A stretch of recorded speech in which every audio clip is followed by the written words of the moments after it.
गणेश चतुर्थी विशेष रवा सांजोरी करण्यासाठी लागणारे साहित्य: 1 कप बारीक रवा, 3 चमचे साजूक तूप, 1 कप गूळ, चिमूटभर जायफळाची पूड, 1 कप मैदा, चवीनुसार मीठ, पाणी, तळण्यासाठी तेल।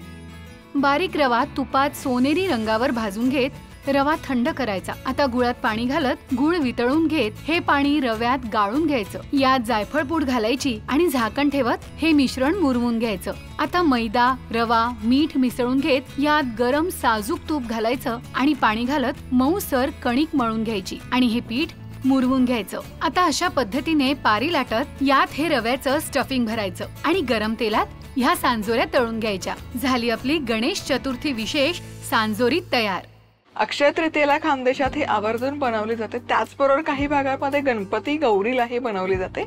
तर सगळ्यात आधी ही सांजोरी बनवण्यासाठी 1 कप बारीक रवा घ्यायचा आहे। यामध्ये घालूयात साधारण 3 चमचे साजूक तूप, हे मिक्स करूयात आणि मध्यम आचेवर छान असं हलकासा सोनेरी रंग येईपर्यंत भाजून घ्यायचा। खूप भाजायचा नाहीये रवा, हलकासा गुलाबीसर झाला की गॅस बंद करूयात। आणि इथे साधारण 8 ते 10 मिनिटं रवा हलकासा असा छान भाजून घेतलाय। खूप छान सुवास येतोय आणि रंगही बघा हलकासा सोनेरी रंग यायला सुरुवात झालेली आहे। आता गॅस बंद करूयात आणि हा रवा पूर्णपणे थंड करून घेऊया। आता रवा थंड होतोय तोवर इथे आपल्याला गुळाचा पाक नाही बनवायचा, गुळ फक्त आपण मेल्ट करून घेतो।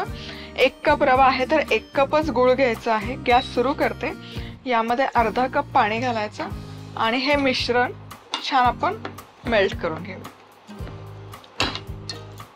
आता इथे गुळही छान विरघळलेला आहे, गॅस बंद करूयात आणि हे गुळाचं पाणीही व्यवस्थित थंड करून घेऊया। रवा छान थंड झालेला आहे, त्याचबरोबर गुळाचं पाणीही इथे थंड करून घेतलंय।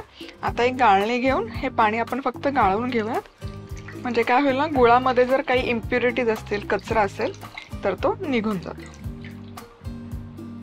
आता हे व्यवस्थित मिक्स करूयात।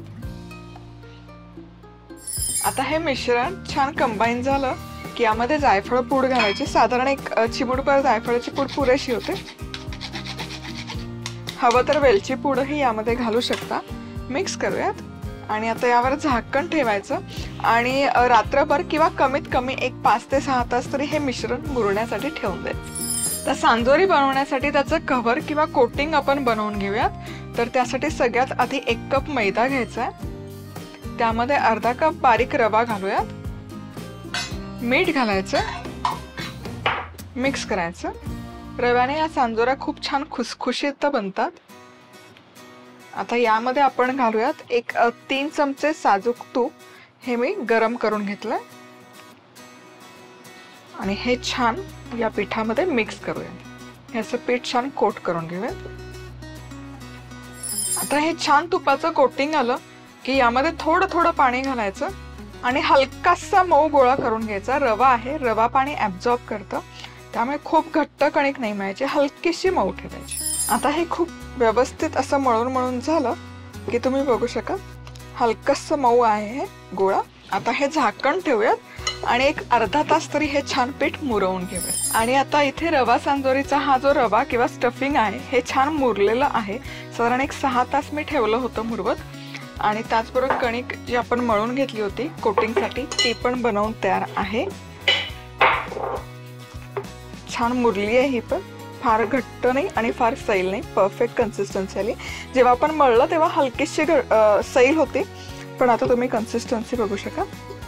आता काय करूयात, यातून एक छोटा पोर्शन घ्यायचा,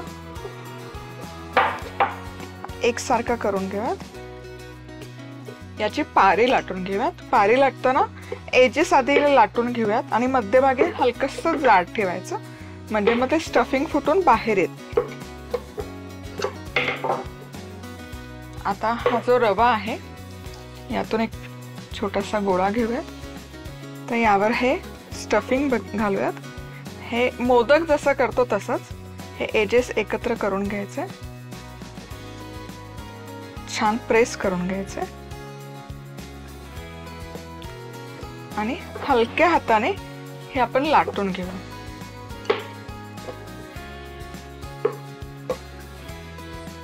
परफेक्ट। आणि याच पद्धतीने आपण पूर्ण सांजोऱ्या करून घ्यायच्या।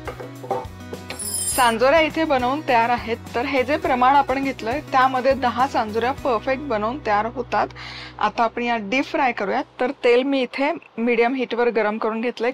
तेलामध्ये सोडताना कुठलीही पुरी, कचोरी असो, पुरी स्टफ कुठलाही प्रकार असो, तर ही जी सफाईदार बाजू आहे ही तेलात आधी सोडायची आणि जी सील केलेली बाजू आहे ती वर ठेवायची। याने काय होतं, ते छान फुलते पुरी। सांजोऱ्या या तुम्ही तव्यावर भाजूनही खाऊ शकता, तळलंच पाहिजे असं काही नाही। आणि बऱ्याचदा काही जण तव्यावर हलकी भाजून मग तळतात, त्याने तेल थोडंसं कमी ॲब्झॉर्ब होतं, पण ते मग ती प्रोसेस खूप लेंदी होते। आता ही छान दोनही बाजूने आपण तळून घेऊयात। छान फुलली आहे, तुम्ही बघू शकाल सांजोरी। आता उलटवूयात। वा, रंगही सुरेख आलेला आहे। आता खालच्या बाजूनेही छान तळून घेऊयात। मस्त होतीये सांजोरी, तुम्ही बघू शकाल छान अशी फुलून वर आली आहे आणि रंगही वाव, मस्त असा कचोरी सारखा एकसारखा सोनेरी रंग आलेला आहे।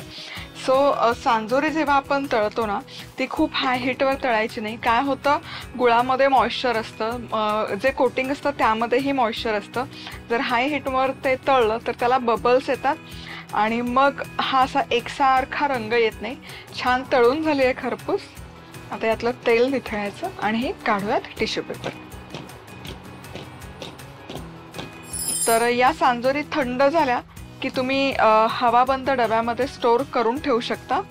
या छान टिकतात, 1-2 आठवडे तरी छान टिकतात। आणि आता स्कूलही शाळा चालू झाल्यात, मुलं घरी असतील, सुट्ट्या लागल्या असतील, तर आदल्यामधल्या वेळेत असं काही ना काही खायला हवं असतं मुलांना। तर अशा वेळेस या सांजोऱ्या तुम्ही बनवून ठेवू शकता। दमदमीत होतात आणि चवदार लागतात, मस्त खुसखुशीत होतात।